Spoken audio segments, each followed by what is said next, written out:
ایاک نعبد و ایاک نستعین۔ میرے پاکستانیوں، سب سے پہلے تو جو سویڈن کے اندر قرآن کی بے حرمتی کی گئی آزادی رائے کے نام کے اوپر میں چاہتا ہوں کہ ایک زندہ قوم جو کہ اپنے دین سے پیار کرتی ہے اور جو اللہ کی کتاب وہ ہمارے دلوں میں اس کی عزت ہے، اور اللہ کے جو ہمارے پیغمبر ہیں نبی صلی اللہ علیہ وسلم ان کی عزت ہے، تو جب اس طرح کی چیز ہوتی ہے تو ہم ایک زندہ قوم کی طرح ایک پرامن طریقے سے ضرور بتائیں، پیغام پہنچائیں کہ ہمیں اس کی تکلیف ہوئی ہے۔ تو میں آپ سب کو کہتا ہوں، میں صرف تحریک انصاف کے لوگوں کو نہیں، قوم کو کہتا ہوں کہ جمعے کے بعد آپ نے سب نے جمعے کی نماز کے بعد نکل کے مظاہرہ کرنا ہے پرامن طریقے سے۔ ہمیشہ پرامن رہو، کیونکہ ہمارا ملک ہے، ہم کوئی نقصان نہیں پہنچانا چاہتے، لیکن ایک پرامن طریقے سے احتجاج ہو تاکہ پیغام جائے کہ پاکستان وہ قوم ہے جو اسلام کے نام پہ بنی تھی، اور ہمیں تکلیف ہوئی ہے کہ یہ وہاں کی پولیس نے اجازت دی کہ جناب آپ قرآن شریف کو جلا دیں اور آزادی رائے کے مطابق۔ آپ کو پتہ ہونا چاہیے کہ پاکستان کی وجہ سے آج 15 مارچ دنیا کے اندر اینٹی اسلاموفوبک دن بنایا جاتا ہے، یعنی جو اسلام کے خلاف جو حرکتیں ہوتی ہیں، مثلا نبی صلی اللہ علیہ وسلم کی شان میں گستاخی ہوتی ہے، اور یہ جان کے جس طرح یہ قرآن شریف کو جلایا گیا، اس کو یہ اسلاموفوبیا کے اندر آتا ہے۔ تو ہماری وجہ سے یونائٹڈ نیشنز میں 15 مارچ کو اینٹی اسلاموفوبیا دن بنایا جاتا ہے۔ تو اس لیے ہم سب کو جمعے کے بعد نکلنا چاہیے اور پرامن طریقے سے احتجاج کرنا چاہیے۔ دوسری چیز، دبئی میں میٹنگ ہوتی ہے، پاکستان کے بڑے بڑے منی لانڈرر کا مطلب جو اس ملک سے پیسہ چرا کے باہر لے جاتے ہیں۔ جو سب سے بڑا مسئلہ پاکستان کا کیا ہے کہ ہمارا روپیہ گرتا جاتا ہے ڈالر کے مقابلے میں۔ تو جب آپ ڈالر یہاں سے خرید کے باہر بھیجتے رہیں اور چوری کر کے باہر بھیجتے رہیں تو وہ ڈالر کی کمی ہونی ہے، اور جب ڈالر کی کمی ہوگی تو روپیہ گرتا جائے گا۔ اس کے علاوہ بھی ہم نے ایکسپورٹس کے اوپر زور نہیں دیا، کبھی کسی نے توجہ ہی نہیں دی کہ ہم اپنی آمدنی کیسے بڑھا سکتے ہیں۔ ہندوستان کی آج جو ایکسپورٹس ہیں یہ ذرا سمجھ لیں 600 ارب ڈالر کے قریب ہے۔ پاکستان کی ہمارے زمانے میں ریکارڈ ایکسپورٹس تھی 33 ارب ڈالر، ریکارڈ تھی، وہ آج اس سے بھی کم ہو گئی ہیں، 13% گر گئی ہیں ایکسپورٹس۔ تو ایک تو کبھی توجہ نہیں دی انہوں نے کہ کس طرح ڈالرز اس ملک میں آمدنی بڑھا سکتے ہیں اپنی، اور دوسرا یہ سارے جو بڑے بڑے نام ہیں ان کے سب کے بڑے باہر محلات ہیں، پراپرٹیز ہیں، بینک اکاؤنٹس ہیں، آف شور اکاؤنٹس ہیں۔ پیناما میں کیا ہوا تھا؟ پیناما میں ایک دنیا کے اندر ایک انکشاف ہوا کہ جنہوں نے بڑے بڑے لیڈرز نے، وزیروں نے اپنے پیسے چھپائے ہوئے تھے باہر کے ملکوں میں کمپنیز کے پیچھے، یعنی کمپنیز کے پیچھے انہوں نے اپنی دولت چھپائی ہوئی تھی، پراپرٹیز لی ہوئی تھی۔ اس میں نواز شریف کی پراپرٹی پکڑی گئی، مریم نواز اس کی مالکہ نکلی، اور وہ لندن کے سب سے مہنگے علاقے میں اربوں روپے کے انہوں نے پراپرٹیز لی ہوئی تھی، جس کو مے فیئر اپارٹمنٹس کہتے ہیں۔ تو وہ انکشاف ہوا تھا، تو پیسہ یہاں سے چوری ہو کے گیا تھا، کیونکہ ابھی تک ایک رسید نہیں بتا سکے کہ پیسا باہر نکلا کیسے ہے، کدھر سے آمدنی آئی۔ بیٹے کی آمدنی، بیٹے کا جو گھر ہے حسن شریف کا، جو اس نے بیچا ملک ریاض کو، اس کی قیمت تقریباً 18 ارب ہے آج کل کے جو پاؤنڈ، اور 45 ملین پاؤنڈز جو تقریباً 17-18 ارب روپیہ بنتا ہے۔ تو وہ کدھر سے پیسہ آیا تو یہ کوئی نہیں بتا سکتا۔ بیٹے یہاں سے باہر بھاگ گئے کیونکہ وہ بتا نہیں سکتے تھے۔ اسی طرح جو سرے محلہ آصف زرداری نے خریدا وہ بھی یہاں سے پیسہ باہر گیا، حدیبہ پیپر مل وہ بھی پیسہ باہر، تو یہ سب اکٹھے ہو گئے، اور سارے اکٹھے ہو کے بندر بانٹ پاکستان کیا کہ اچھا سندھ اس کو دے دیں گے، کراچی فلانے کو دے دیں گے، سینٹرل پنجاب کوئی اور آ جائے گا, پھر نئی پارٹی جو بنی ہے اس کو بھی کوئی سیٹیں مل جائیں گی, فضل الرحمان کو ادھر پختونخوا میں دے دیں گے, اور یہ بس یہ کھچڑی پک جائے گی. تو یہ ساری بندر بانٹ دبئی کے اندر ہو رہی تھی کہ جس طرح کہ کوئی سودا نہیں ہو رہا ہوتا کسی کے اوپر, یہ سودا ہو رہا تھا پاکستان کا. اور کس طرح جو سب سے بڑی پارٹی ہے خوف زدہ ہے کہ اس کو کیسے باہر رکھنا ہے, جس میں عمران خان کی ان کو گنہونے خواب آتے ہیں کہ یہ پتہ نہیں کہ واپس نہ آ جائے, تو اس کو کیسے جیل میں ڈال رہے ہیں. تو میں جو آج آپ کے سامنے یہ چیز رکھنا چاہتا ہوں کہ کون سے کیسز ہیں ذرا آپ سمجھ لیں, کیونکہ میں تیار ہوں, انہوں نے ہو سکتا ہے کل پتہ نہیں میری 17-18 بیلیں ہیں, ایک بیل کینسل ہوگی جیل میں چلا جاؤں گا, کل نہیں تو اس کے بعد پھر عدالت میں میرا چکر ہے, اس کے بعد 2 دنوں کے بعد پھر ہوں گا. تو کسی ٹائم پہ بھی انہوں نے پلان بنایا ہوئے مجھے جیل میں ڈالنے کا. تو میں یہ چاہتا ہوں کہ پہلے آپ سمجھ جائیں کہ یہ کون سے کیسز ہیں جن کیسز کے اندر میں صرف آپ کو 7 کیسز بتاتا ہوں جنہوں میں یہ جیل میں مجھے ڈالنے کی کوشش کر رہے ہیں, تاکہ آپ سب کو پتہ چل جائے. اور وہ میں اس لیے چاہتا ہوں کیونکہ میڈیا تو سارا کنٹرولڈ ہے, تو انہوں نے تو وہ ایک دم میڈیا میں پکڑنا ہے اور شور مچا دینا ہے کہ جی عمران کی چوری پکڑی گئی, تو یا چوری پکڑی گئی یا یہ قتل جو جیسے میں شروع کرتا ہوں کہ اس نے قتل کر دیا کسی وکیل کو. تو میں چاہتا ہوں کہ وہ 7 کیسز پہلے آپ سمجھ لیں تاکہ آپ کو سمجھ آ جائے کہ ایک طرف اربوں روپے کے یہ منی لانڈررز کے اوپر کیسز ہیں, شہباز شریف کے اوپر 24 ارب روپے کی کرپشن کیس میں جس کا انڈر ٹرائل تھا جب جنرل باجوہ نے بچا کے تو اس کو وزیر اعظم بنا دیا. اس کے علاوہ جو نواز شریف کی ابھی تک کوئی نہیں بتا سکا وہ جو اس کی مے فیئر کی اپارٹمنٹس, بیٹوں کے پاس پیسہ, اور یہ تو سامنے ہے, باقیوں کا تو ہمیں پتہ ہی نہیں ہے کہ کتنی ان کی باہر پراپرٹیز ہیں. اسی طرح زرداری کا ہے, اس کی بھی ساری باہر ان کی پراپرٹیز پڑی ہیں. تو ایک تو یہاں سے پیسہ چوری کر کے باہر لے جانے کے الزام ہیں. اب دوسری دفعہ دیکھیں کہ میرے اوپر 170 سے زیادہ کیسز ہیں, لیکن وہ کیسز ہیں کیا؟ تو میں پہلے شروع کرتا ہوں کوئٹہ کا کیس. قتل ہوتا ہے ایک وکیل کا 6 جون کو 10:30 بجے صبح. اب وہ یہ سمجھیں کہ مجھے اس کیس کا پتہ ہی نہیں ہے, یہ کوئی کسی وکیل نے میرے اوپر کیس کیا ہوتا ہے کوئی غداری کا, وہ یعنی اس کا کوئی مجھے نوٹس ہی نہیں آیا, مجھے پتہ ہی نہیں اس کیس کا. پتہ تب چلتا ہے جب ایک دم پتہ یہ جی کہ کیونکہ اتنے زیادہ کیسز تھے, تو یہ کیس تو کسی کو اہمیت ہی نہیں, کسی نے مجھے کہا کوئٹہ میں کیس ہے, مجھے پتہ ہی نہیں تھا. تو اس وکیل کا قتل ہوتا ہے 10:30 بجے, 11:30 بجے پولیس میں رپورٹ ہوتا ہے. 2:22 میں شہباز شریف کا جو مشیر ہوتا ہے وہ سٹیٹمنٹ دیتا ہے کہ عمران خان نے اس وکیل کو قتل کیا. اب یہ سمجھیں کہ صرف قتل میں 10:30 سے اور 2 بجے کے اندر وہ فیصلہ کر لیتے ہیں کہ عمران خان نے قتل کیا. اس کے بعد کیا ہوتا ہے, اس کے بیٹے کو اٹھا کے لے جاتی ہے پولیس. اس بیٹے کو 12 گھنٹے سے زیادہ پولیس اپنے پاس رکھتی ہے. وہ اگلے دن جا کے اگلے دن کی دوپہر کو وہ کہتا ہے کہ جی عمران خان اس قتل میں ملوث تھا. لیکن پھر کیا ہوتا ہے, اس کی جو بیوی ہوتی ہے, وہ جو دوسری بیوی ہوتی ہے, وہ کہتی ہے کہ فیملی کے لوگوں نے قتل کیا اس کو. وہ ویڈیو اپنی جاری کرتی ہے کہ فیملی کے لوگوں نے قتل کیا. اور پھر دیکھیں, سارے کوئٹوں کا پتہ ہے کہ ان کی وہ وکیل کی دشمنیاں تھیں, سب کو پتہ ہے ان کی آپس میں دشمنیاں تھیں. اسی وکیل نے جا کے ہائی کورٹ کو کہا کہ مجھے سبی میں نہ کیسز مجھے دو, کیونکہ میری وہاں جان کو خطرہ ہے, میری دشمنی ہے. اور پھر یہ دیکھیں, یہ ذرا آپ غور سے یہ دیکھ لیں, یہ اس کو بڑے قریب سے دیکھ لیں, اور اس کے اندر یہ مظاہرے کیا کر رہے ہیں. ان کا قتل ہوتا ہے اور یہ قتل میں کہتے ہیں کہ یہ قتل اس وکیل نے اس کے وکیل کی طرف سے یا انہوں نے کیا. اس کا نام لکھا ہوا ہے کہ وہ اس قتل میں ملوث تھا. تو جب ایک فیملی دشمنی بھی ہوتی ہے, اس سے پہلے ہی وہ پرائم منسٹر کا مشیر کہتا ہے کہ جی عمران خان نے قتل کر دیا, ابھی تفتیش بھی نہیں ہوتی.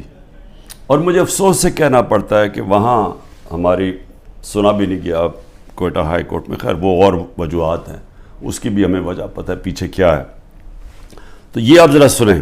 اس کے بعد یہ پہلی دفعہ میرے نام پہ قتل نہیں کیا نام ڈالا جاتا. زبیر نیازی, وہ لطیف کھوسا کے گھر بار گولیاں چلتی ہیں. زبیر نیازی جو کہ ہمارا لاہور کا سیکرٹری جنرل ہے, اس کے نام پہ وہ آ جاتے جی اس نے گولیاں چلائی ہیں. اور وہ گولیاں کسی آدمی کو کھڑا کرتے ہیں جو کہتا ہے جی مجھے زبیر نیازی نے کوئی پیسے دینے تھے گولیاں چلانے کے لیے. اب لطیف کھوسا ہمارے ساتھ ملٹری کورٹس کے خلاف کیسز کر رہے ہیں, تو وہ کیوں گولیاں چلائے گا اس کے گھر, جو کہ وہی کیس کر رہے ہیں جو ہم کر رہے ہیں سپریم کورٹ میں. اور پھر ضلع شاہ کا جب قتل ہوتا ہے, ضلع شاہ کا جب قتل ہوتا ہے, سب سے پہلے 302 میرے اوپر قتل کا چارج لگا دیتے ہیں. 3 دن تک وہ میرے اوپر 302 لگاتے ہیں قتل کا چارج. پھر کیا ہوتا ہے, اس کا پوسٹ مارٹم ہو جاتا ہے. پوسٹ مارٹم میں پتہ چلتا ہے 26 جگہ اس کے اوپر تشدد ہوا ہوتا ہے. تو اب ظاہر ہے وہ یہ تو نہیں کہہ سکتے تھے کہ عمران خان نے اس کو تشدد کروا کے اپنے کارکن کو مار دیا. تو انہوں نے پھر ایکسیڈنٹ اس کا ڈال دیا. ایکسیڈنٹ میں بھی کہا کہ عمران خان اس کے اندر کوئی اس نے انفارمیشن چھپائی ہے, میرا پھر نام ڈال دیا. میں صرف یہ کہہ رہا ہوں کہ پہلے تو یہ سمجھ جائیں کہ یہ ہے آج کا پاکستان, کہ یہاں کوئی ان کو شرم نہیں آتی اس طرح جھوٹ بولتے ہوئے, اس طرح کے کیسز بناتے ہوئے. ان کو کوئی شرم نہیں ہے کہ ساری قوم کو پتہ ہے کہ جھوٹ بول رہے ہیں. یعنی کون نہیں جانتا کہ یہ جو انہوں نے کیا ہے, سارا کوئٹہ کو پتہ ہے کہ یہ اس کے اندر عمران خان کا کوئی تعلق نہیں تھا. کیوں؟ میرا تعلق 150 کیسز تھا, مجھے کیا نہیں, اور بھی کوئی وکیلوں کو میں مرواؤں گا. اور وہ کیس جس کی اہمیت ہی نہیں تھی, سب کو پتہ ہے جھوٹ بول رہے ہیں, لیکن ان کو کوئی شرم نہیں ہے. یہ سر پیر سے اتار بیٹھے ہیں. انٹرسٹ صرف یہ کہ کسی طرح عمران خان کو جیل میں ڈالنا ہے. اب میں ذرا, یہ پہلا کیس ہے, آگے چلیں. آگے کیس ہوتا ہے جی 9 مئی کا.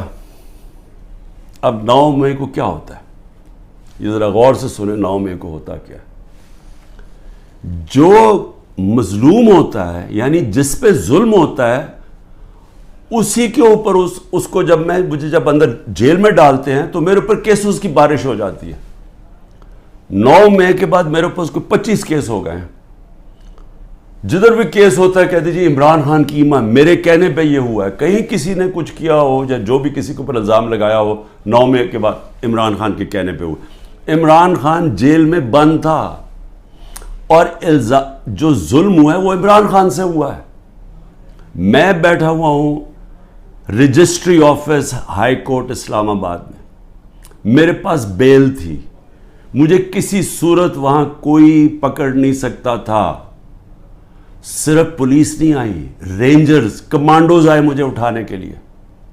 ساری دنیا میں کیا امیج گیا, شیشے توڑ کے, لوگوں کو ڈنڈے مار کے, وکیلوں کو زخمی کیا. وہاں کے بیچارے جو کام کر رہے تھے رجسٹری آفس, ان کو ڈنڈے پڑے, چیزیں توڑ دی انہوں نے, اور ایک دہشت گرد کی طرح مجھے پکڑ کے لے کے گئے. میرے اوپر سر پہ لگا, پیچھے میرے خون نکل رہا. کوئی شرم نہیں آئی, کسی نے ابھی تک بات نہیں کی کہ یہ بتائیں کہ کس قانون کے تحت پہ انہوں نے پکڑا تھا مجھے. اسلام آباد کے ہائی کورٹ کے چیف جسٹس نے کہا کہ یہ اس کے اوپر FIR کٹنی چاہیے. وہ اور بات ہے کہ وہ نہیں کٹی. سپریم کورٹ میں جب وہ کیس گیا, سپریم کورٹ نے اس کو غیر قانونی قرار دیا. اب میں سوال پوچھتا کہ کوئی جواب دینے والا ہے. بڑا شور مچا. ISPR صاحب نے کہا کہ جی بڑا توہین ہو گئی, فوج کی توہین ہو گئی. پہلے مجھے بتائیں کہ کسی اور کی بھی عزت ہے اس ملک میں, کہ ایک آدمی 50 سال سے دنیا مجھے جانتی ہے, کرکٹ کی وجہ سے جانتی تھی دنیا, سب کو پتہ ہے میرا. کسی اور پاکستانی کو دنیا نہیں جانتی جو آج مجھے جانتی ہے. ساری دنیا کے اندر وہ خبریں گئی. وہ دکھایا مجھے جس طرح پکڑ کے لے کے جا رہے ہیں کہ جس طرح کوئی پتہ نہیں کوئی مجرم ہے, دہشت گرد ہے. پھر کہا جی کرپشن کیس پہ لے کے جا رہے ہیں. وہ کرپشن کیس کے اوپر بھی میں آنے لگا ہوں. اور لوگوں کو جس طرح ڈنڈے مارے انہوں نے, کوئی پوچھنے والا نہیں ہے, کیونکہ وہ طاقتور ہے, وہ سب کچھ کر سکتا ہے. جو مظلوم ہے, جن سے ظلم ہوا, اس کو ہی پکڑ کے اسی کے اوپر کیسز کرنے شروع کر دیے. جیل میں باندھا اور کیسز شروع ہو گئے کہ جی اس کی ایما کے اوپر یہ ہوا ہے تو اس کی وجہ سے یہ ہوا ہے. اور جی کوئی ملٹری کورٹ سب پتہ چلیں گے کہ جو بتائیں گے اصل میں کتنا بڑا وہ غداری کر رہا تھا عمران خان قوم کے ساتھ. میں ذرا آگے چلوں. کسی نے آج تک بات نہیں کی, اور میں یہ خاص طور پہ اپنی آج قوم کو بتانا چاہتا ہوں کہ کیوں میں آپ کو کہتا ہوں حقیقی آزادی کی یہ جہاد ہے. یہ پولیٹکس نہیں ہے, یہ جہاد ہے. ہم غلام ہیں.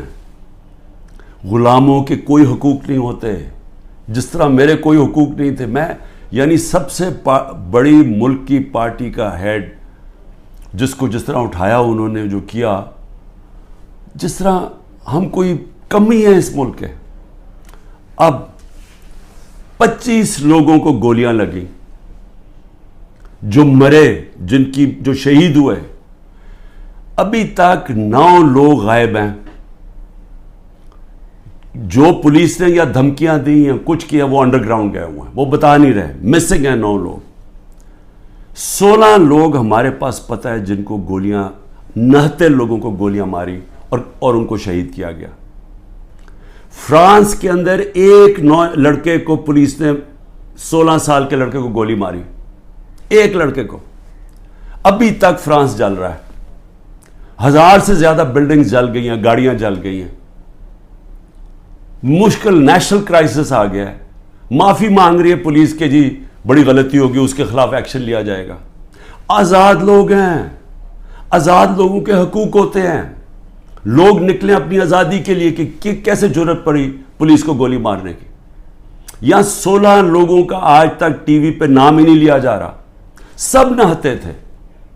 ابھی مجھے ملنے آئے ان کے 2 بچے, ایک چھوٹے بچے جس کے باپ کو گولی مار دی تھی, وہ دبئی سے کام کر رہے, وہ ایسی مظاہرے کے اندر کھڑا ہوا تھا, گولی چلا دی وہاں. میں سمجھتا تھا 2 لوگوں کی ٹانگیں ضائع ہوئی ہیں, 3 لوگوں کی ٹانگیں ضائع ہوئی ہیں, ایک پیرالائز ہوا ہے جس کی کمر میں گولی لگی ہے. کوئی انکوائری ہوئی ہے کیا یہ انسان تھے نا, یہ پاکستانی ہے؟ کسی نے پوچھا کہ ان کے گھر میں کیا گزر رہی ہے؟ یہ عام لوگ تھے, ان کے بیوی بچے تھے, ماں باپ تھے. کوئی بات ہی نہیں کر رہا. جی بلڈنگ جل گئی. بلڈنگز بھی جب جلی تو کیا اس کے اوپر انڈیپینڈنٹ انویسٹیگیشن نہیں ہونی چاہیے تھی؟ ہمارے پاس ثبوت ہے. میں اس لیے کہتا ہوں اوپن عدالت کے اندر ٹیلی وائز مجھے سامنے لایا جائے. میرے پاس اب ثبوت آ گئے ہیں. میں یہ ثابت کروں گا کہ یہ سارا پری پلان تھا. یہ مجھے جس طرح وہاں سے اٹھایا ہے یہ بھی پری پلان تھا تاکہ ایک اشتعال ملے. اور اس کے بعد پھر جو لوگوں کا ری ایکشن آیا اس کا فائدہ اٹھاتے ہوئے پارٹی کو کرش کرنے کی کوشش کی گئی ہے, کیونکہ پارٹی دب نہیں رہی تھی. جب سے مجھے ہٹایا کوشش کر رہے ہیں 25 مئی کو, جی بگر کراؤڈ ہے, مارو ڈنڈے مارو, یہ ڈر کے پیچھے ہٹ جائیں گے. وہ پارٹی اوپر ہی آتی گئی. بائی الیکشن 30-37 میں سے جیت گئی. اوپینین پولز میں اور اوپر چلی گئی. راجن پور کے الیکشن میں پورا زور لگایا, 40,000 سے گورنمنٹ کا کینڈیڈیٹ ہار گیا. اس کے بعد اس سے پہلے مجھے قتل کرنے کی کوشش کی, دوسری دفعہ قتل کرنے کی کوشش کی. اور اب یہ پلان فائنل بنا کہ جی ان کو اب بالکل ختم کرو پارٹی کو, کہ جی انہوں نے ایک ادارے کی بے حرمتی کر دی. اور اس کو بیس بنا کے سارے ہمارے ہیومن رائٹس ختم ہو گئے ہیں. سب کو جس کو مرضی پکڑو, پولیس پھر رہی ہے جسے مرضی پکڑے. جی آپ کا وہ اس میں نام آ گیا وہ جیو فینسنگ میں, اس لیے جناب وہ اچھا اتنے پیسے دے دو, 15 لاکھ سے شروع ہوتے ہیں, 10 لاکھ, اچھا پیسے دے دو تو ہم آپ کو چھوڑ دیتے. پولیس پیسے بنا رہی ہے. ہر جگہ لوگوں کو پکڑ رہے ہیں. اب جدھر نام لوگ گھروں میں گھس رہے ہیں, گھر توڑ رہے ہیں, گھر لوٹ رہے ہیں, بچے پکڑ کے لے گئے ہیں. عورتوں کو نہیں بخشا. کبھی میں نے یہ دن نہیں دیکھ رہے تھے کہ عورتوں کو نہیں بخشا. اس ملک کے اندر کبھی یہ نہیں دیکھا تھا کہ اتنا نیچے گورنمنٹ گرے گی. مجھے لوگوں نے کہا عمران صاحب آپ نے تو بڑی غلطی کی اپنی گورنمنٹس گرا کے, گورنمنٹس ڈیزالو کر کے. میں نے اپنی گورنمنٹس ڈیزالو آئین کے مطابق کی تھی. میں اپنے سمجھتا تھا کہ ہمارے ملک میں ہمارے سارے وکلا، ہمارے سارے ججز آئین کے ساتھ کھڑے ہو جائیں گے. 90 دن میں الیکشن ہونے تھے. چیف جسٹس اور سپریم کورٹ اناؤنس کرتے ہیں الیکشن 14 مئی کو. گورنمنٹ آئین کی پرواہ نہیں کرتی.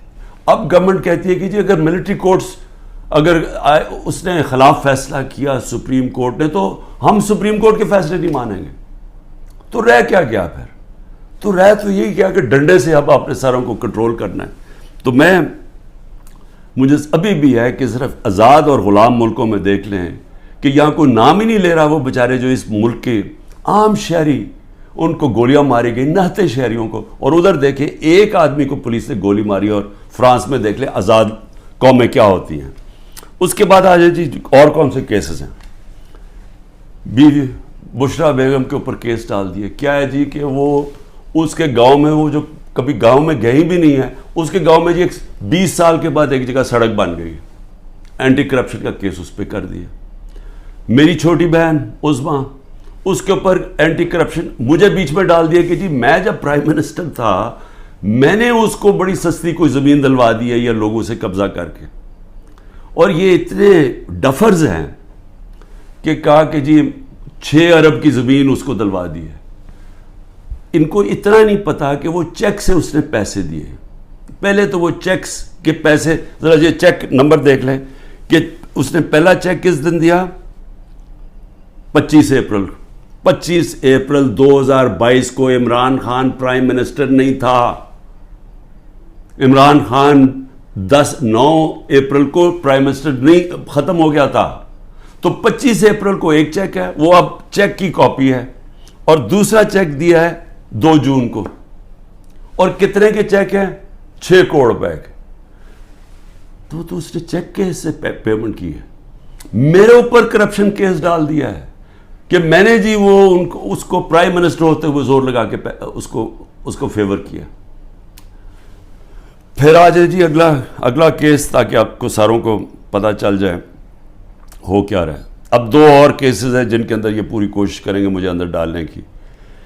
وہ نیب کے کیسز ہیں. ایک ہے القادر کا جس میں انہوں نے مجھے پکڑا تھا، اور دوسرا ہے توشہ خانہ. اب یہ القادر کا کیس کیا ہے ذرا یہ غور سے سمجھ لیں پھر سے، کیونکہ میں چاہتا ہوں کہ ساری قوم کو سمجھ آ جائے. وہ کیس یہ ہے کہ ایک کیبنٹ فیصلہ کرتی ہے، کیبنٹ کے سامنے ایک فیصلہ آتا ہے کہ اگر ایک ملک ریاض فیملی اور ایک انگلینڈ کے national NCA national crime agency, ان کے بیچ میں ایک فیصلہ ہوتا ہے. وہ کہتے ہیں پرائیویٹ، ان کے بیچ میں فیصلہ ہوتا ہے. وہ یہ کہتے ہیں کہ اگر آپ، ہماری کیبنٹ کے سامنے آتا ہے کہ اگر آپ اس کو فیصلے کو کانفیڈینشیل رکھیں گے، صرف کیبنٹ سے، عدالت سے نہیں، اگر کیبنٹ میں کانفیڈینشیل رکھیں گے تو 190 ملین پاؤنڈ پاکستان میں آ جائے گا سپریم کورٹ کے اکاؤنٹ میں. اور لیکن اگر آپ اس کو کانفیڈینشیل نہیں رکھیں گے تو آپ کو انگلینڈ کے اندر کیس کرنا پڑے گا، سول کیس، جو 5-6 سال چل سکتا ہے. اور آپ کو ثابت کرنا پڑے گا، آپ کے اوپر ہوگا کہ آپ نے ثابت کرنا ہے کہ وہ پیسہ منی لانڈرنگ کا ہے. ہمیں وہاں کیبنٹ کے اندر پہلے بھی بتایا گیا کہ $100 ملین پاکستان کا بیرون ملک کیسز کے اندر بہ گیا ہے، ہار چکے ہم کیس. $100 ملین ہماری بڑا برا ریکارڈ ہے باہر کیسز کا، اور وہ بھی 5-6 سال لگنے تھے. جبکہ اب وہ پیسہ سیدھا اب آ جانا تھا، اور پاکستان میں 190 ملین پاؤنڈ آ جانا تھا. کیبنٹ فیصلہ کر لیتی ہے. بعد میں کہتے ہیں کہ جی وہ تو کسی اور مد میں جانا چاہیے تھا، وہ جانا چاہیے تھا گورنمنٹ کو، سپریم کورٹ کو نہیں جانا چاہیے تھا. بھیا کیبنٹ آج جا کے سپریم کورٹ کو کہے کہ جی وہ پیسہ دوسری طرف ٹرانسفر کریں اور ہم ثابت کر دیں گے کہ یہ پیسہ منی لانڈرنگ سے، تو آج بھی کر سکتے. کیا چیز روک رہی ہے ان کو؟ پیسہ تو پاکستان آ گیا ہے. اور کہہ یہ رہے ہیں کہ اس سے 7 مہینے پہلے جو کہ القادر یونیورسٹی جو چیریٹیبل ٹرسٹ ہے، ادھر چل رہے ہیں، ادھر مفت تعلیم اس طبقے کو دی جا رہی ہے جو بچے کبھی یونیورسٹی تعلیم نہیں لے سکتے، مفت تعلیم ان کو مل رہی ہے وہاں.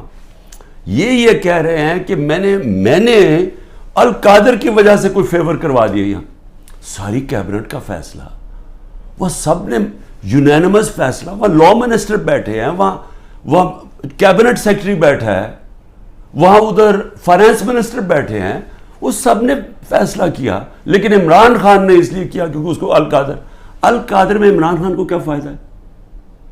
مجھے یہ بتائیں کہ وہ القادر کے ٹرسٹ میں لکھا ہوا ہے کہ 1 روپیہ نہیں مل سکتا ٹرسٹیز کو, جس میں عمران خان اور بشرا بیگم ہیں. جس طرح نمل یونیورسٹی کے ہمیں کوئی پیسہ نہیں مل سکتا, جس طرح شوکت خان ہمیں نہیں مل سکتا. یہ چیریٹیبل ٹرسٹ ہے. کہہ رہے ہیں کہ میں نے اس کی وجہ سے اس کو فیور کر دیا. بھئی آپ اگر فیور کر دیا, آپ آج جا کے سپریم کورٹ میں ریٹ کر دیں کہ یہ پیسہ ادھر ٹرانسفر کر دیں. پیسہ تو پاکستان آ گیا. ایک یہ القادر ہے. دوسرا ہے جناب توشہ خانہ. توشہ خانہ کیا ہے؟ ذرا غور سے سن لیں. 70 سال سے قانون یہ ہے کہ جب گفٹس ملتی ہیں پرائم منسٹر کو, پریزیڈنٹ کو, آرمی چیف کو, منسٹرز کو, جن کو بھی جب گفٹس ملتی ہیں تو وہ کیا ہوتا ہے, وہ سیدھا توشہ خانہ میں جاتی ہیں. توشہ خانہ کے اندر اس کی ویلیو نکالی جاتی ہے. ویلیو کیسے نکالی جاتی ہے؟ وہ ایف بی آر سے علیحدہ ویلیو لیتے ہیں, اور پھر ایک اپریزر ہوتا ہے جو انڈیپینڈنٹ ہوتا ہے, اس سے علیحدہ ویلیو لیتے ہیں. وہ جو ویلیو زیادہ ہوتی ہے وہ آ کے بتاتے ہیں کہ جی آپ نے بتائیں یہ اس کی ویلیو ہے, ان کے زمانے میں 20% دے کے آپ خرید سکتے ہیں اگر آپ رکھنا چاہیں. ہم نے اس کو 20 سے 50% کر دیا کہ آپ 50% دیں, وہ گورنمنٹ کو چلی جاتی ہے اگر آپ رکھنا چاہیں. یہ ہے قانون. میں نے اسی قانون کے مطابق کئی گفٹس لی, کئی میں نے نہیں لی. مجھے یہ بتائیں کہ اس میں نے غلط کام کیا کیا ہے؟ سارا ریکارڈ وہاں پڑا ہوا ہے. جو میں نے گفٹس لی, جو بھی میں نے فیصلہ کیا میں نے بیچ دی ہیں, اس کے اوپر کیپٹل گینز ٹیکس وہ سارا ایف بی آر میں نے ڈکلیئر کیا ہوا ہے. سارا کچھ میرا ڈکلیئرڈ ہے. اس میں نے غلط کام کیا کیا؟ یہ کہہ رہے ہیں کہ جناب وہ اس کی غلط ویلیو دکھا دی. بھئی غلط ویلیو دکھا دی تو ان سے پوچھے جو ویلیو نکال رہے ہیں. میرا تو کام نہیں ہے ویلیو, میں تو نہیں جا کے بیچ رہا, میں تو نہیں اسیس کر رہا. مجھے تو جو ایم ایس جو ہوتا ہے ملٹری سیکٹری آپ کا, وہ آپ کو آگے بتاتا ہے کہ جی یہ اپریز ہو کہ یہ آئے ہے اس کے ویلیو, آپ فیصلہ کر لیں آپ نے لینی ہے. نہیں, یہ ہوتا ہے اور یہ پہلے سے چلتا آ رہا ہے. بھئی کس نے اس کا ویلیو رکھنا ہے وہ جا کے ان لوگوں سے پوچھے, وہ میرا اس پہ کیا تعلق ہے. یہ ہے توشہ خانہ کا کیس جس پہ کوشش کر رہے ہیں کہ اندر. اچھا, اور کیس کے اندر یہ بھی ذرا سن لیں. ایک توشہ خانہ کا کیس ہے, اس کے اوپر نیب بھی بلا رہی ہے, اس کے اوپر الیکشن کمیشن بھی اس کو اٹھایا ہوا ہے, اور ایف آئی آر بھی کاٹی ہوئی ہے اس کے اوپر. یہ کبھی ہو ہی نہیں سکتا کہ ایک ایشو کے اوپر 3 مختلف جگہ کیسز چل رہے ہوں. تو صرف اور صرف میں اس طرح بتانا چاہتا ہوں کہ یہ جو مذاق ہو رہا ہے میرے ساتھ, اب تک 170 کیس ہو چکے ہیں اور بڑھتے جا رہے ہیں ہر تیسرے دن. لیکن میں جو آخر میں کہنا چاہتا ہوں اپنی قوم سے, دیکھیں جس طرح اب ہم جا رہے ہیں نا, یہاں حکومت نہ کسی آئین کی پرواہ کر رہی ہے, کوئی آئین کی فکر نہیں ان کو. اداروں کو انہوں نے تباہ کر دیا, کیونکہ اداروں کا 1 پوائنٹ ایجنڈا ہے کہ کسی نہ کسی طرح تحریک انصاف کو ختم کیا جائے. کیوں ختم کیا جائے؟ کیونکہ ان کو ڈر لگا ہوا کہ جب الیکشن ہوں گے تو تحریک انصاف جیت جائے گی, اور یہ وہ لوگ جو سمجھتے ہیں ہم نے عمران خان کو ہٹایا, اب اس کو ہم نے واپس نہیں آنے دینا. یہ سارا ملک تباہی کی طرف صرف ایک 1 پوائنٹ ایجنڈا پہ جا رہا ہے. اب میں اپنی قوم کو کیا کہنا چاہتا ہوں, دیکھیں ہم نے فیصلہ کرنا ہے کہ کیا ہم نے اب اس خوف کی زنجیروں کے اندر اپنے آپ کو غلام رکھنا ہے. میں نے آپ کو بتا دیا کہ آزاد قوموں کے اندر ایسی چیزیں نہیں ہوتی. کوئی کسی کی جرت نہیں ہوتی آئین کے خلاف جانے کی, کسی کی جرت عدالت کے فیصلوں کے خلاف جانے کی نہیں ہوتی. کوئی کسی کو اس طرح اغوا نہیں کر سکتا جس طرح مجھے اٹھا رہے تھے, جس طرح عمران ریاض کو غائب کر دیا. اب عمران ریاض کا کیا کام تھا مجھے بتائیں, اس کا کیا تعلق ہے جو 9 مئی کو ہوا ہے, اس کو کیوں ابھی تک غائب کیا ہوا ہے؟ یہ صرف اور صرف ظلم کر رہے ہیں, ڈرا رہے ہیں, دھمکا رہے ہیں لوگوں کو غلام بنانے کے لیے کہ ہم یہ خوف کے ان کے خوف کے غلام بن جائیں. میں اپنی آج قوم کو کہنا چاہتا ہوں کہ دیکھیں آپ کو یہ, اب میں اپنی ٹیم جو میرے لوگ ابھی چھپے بھی ہوئے ہیں سارے انڈر گراؤنڈ میں, میں سب کو اب آپ کہنا چاہتا ہوں کہ دیکھیں وقت آ گیا، یہ لوگوں کے گھروں کے اندر گھس کے جو گھر کی عورتوں سے کر رہے ہیں، بچے اٹھا کے لے جاتے ہیں، گھر توڑ دیتے ہیں، گھر لوٹ لیتے ہیں، یہ ہزاروں گھروں سے کر رہے ہیں، پختونخوا کے اندر گاڑیاں اٹھا کے لے جاتے ہیں، جو بھی پی ٹی آئی کا ملے، رشتہ دار ملے، کوئی بھی، میں ساری قوم کو کہہ رہا ہوں کہ کیا آپ یہ برداشت کرنے کے لیے تیار ہیں؟ کیونکہ یہ آج ہمارے سے ہو رہا ہے، یہ سب سے ہوگا۔ جب پولیس سے آپ غلط کام کرواتے ہیں اور پولیس کو چھوڑا ہوا ہے کہ وہ کسی کو بھی کہہ کہ جی تمہارا جیو فینسنگ میں نام آیا، اتنے پیسے دے دو، اگر آپ پولیس فورس بھی تباہ کر رہے ہیں، ادارے سارے تباہ ہو گئے ہیں۔ یہ جو نیب ہے، کیا نیب کی اہمیت رہ گئی ہے کہ اتنے بڑے ڈاکو ان سارے کے کیسز معاف کر دیے ہیں؟ جو 3 گاڑیاں آصف زرداری نے چوری کی ہیں توشہ خانہ سے، 1 گاڑی نواز شریف نے چوری کی ہے، 1 مریم نواز نے چوری کی ہے، ان کو کوئی پوچھ نہیں رہا، اور آ کے کہہ رہے ہیں جی کہ توشہ خانہ سے یہ آپ نے جو لیگلی کام کیا ہے، یہ جی وہ ویلیویشن نہیں ہوئی، بھئی وہ ان سے پوچھے جنہوں نے ویلیو کرنا تھا، وہ میرا اس سے کیا تعلق ہے؟ لیکن مقصد انصاف کا نہیں ہے، مقصد ظلم کرنے کا ہے۔ اور میں قوم کو اب کہتا ہوں، اب یہ بھیڑ بکریوں بن کے رہنے کا وقت چلا گیا ہے۔ میں آپ کو کہہ رہا ہوں، میں تیار ہوں، میں کل جا رہا ہوں، پتہ نہیں کتنے میرے 19 بیلیں لگی ہوئی ہیں، کسی میں اندر ڈال سکتے ہیں، میں تیار ہوں سب کے لیے، میں ہر چیز کے لیے تیار ہوں، لیکن میں یہ ظلم کا نظام برداشت کرنے کے لیے تیار نہیں ہوں، میں یہ بھیڑ بکریوں بن کے اپنی زندگی گزارنے کے لیے تیار نہیں ہوں۔ میں یہ سمجھتا ہوں کہ یہ قوم کے لیے وقت آ گیا ہے، آپ سب فیصلہ کر لیں کہ کس طرح کا پاکستان آپ چاہتے ہیں۔ کیا وہ پاکستان چاہتے ہیں جو پروفیشنل جو باہر جا سکتے ہیں وہ باہر چلے جائیں، جو آپ کا سب سے بڑے ذہن ہے وہ باہر چھوڑ کے چلے جائیں، وہ بیچارے غریب آدمی کشتیوں میں ڈوبتے رہیں جا کے اللیگلی غیر قانونی طور پہ نکلنے کے لیے، اور باقی قوم بھیڑ بکروں کی طرح رہ جائے؟ اس ملک کا کوئی مستقبل نہیں ہے۔ وہ مجھے افسوس سے کہنا پڑتا ہے کہ وہ ساتھ ہمارا ملک جس تیزی سے آگے جا رہا ہے اور جس تیزی سے اس میں اور ہمارے میں فاصلے بڑھتے جا رہے ہیں، یعنی ہر طرح وہ آگے نکل گئے ہیں، ہمیں سوچنا چاہیے کہ اگر ہم اسی طرح چلتے رہے اور یہ چوروں کے نیچے اگر یہ بندر بانٹ کر رہے ہیں کہ جی ملک ہم بھیڑ بکری ہیں، جی آپ ادھر وہ لے لو، وہ سندھ لے لے، وہ کراچی لے لے، وہ یہ لے لے، وہ پختونخوا لے لے آپس میں، اور ہم جس طرح کے بھیڑوں کی طرح کبھی ادھر سے، کوئی مستقبل نہیں ہے اس کا۔ اور اس لیے میں اپنی اب سب لوگوں کو کہہ رہا ہوں، تیاری کریں، آپ پرامن احتجاج ہمارا حق ہے۔ پہلے تو جمعے کو نکلے نا، جو انہوں نے کیا ہے، جو پتہ چلے کہ یہ زدہ قوم ہے، کم از کم ہماری آواز نکلنی چاہیے، اور پرامن، میں ہمیشہ کہتا ہوں پرامن رہے۔ میں نے کبھی اپنے 27 سال میں کبھی انتشار کی بات نہیں، کیونکہ یہ میرا ملک ہے، توڑ پھوڑ کریں گے میرے ملک کو نقصان ہوگا۔ میں نے ان چوروں کی طرح باہر تو نہیں ہے میری کوئی پراپرٹیز، میں نے تو نہیں باہر بھاگنا۔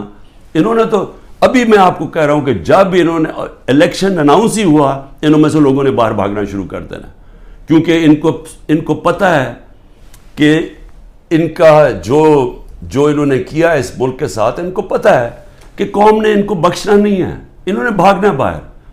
اس لیے اپنی قوم کو میں کہہ رہا ہوں کہ آپ کے پاس اب 2 راستے ہیں، غلامی کے اور حقیقی آزادی کے۔ لا الہ الا اللہ، کوئی نہیں ہے خدا اللہ کے سوا۔ ہم کسی ظالم کے سامنے اور یہ ظلم کا نظام اور یہ خوف کے سامنے ہم جھکنے والے نہیں ہیں۔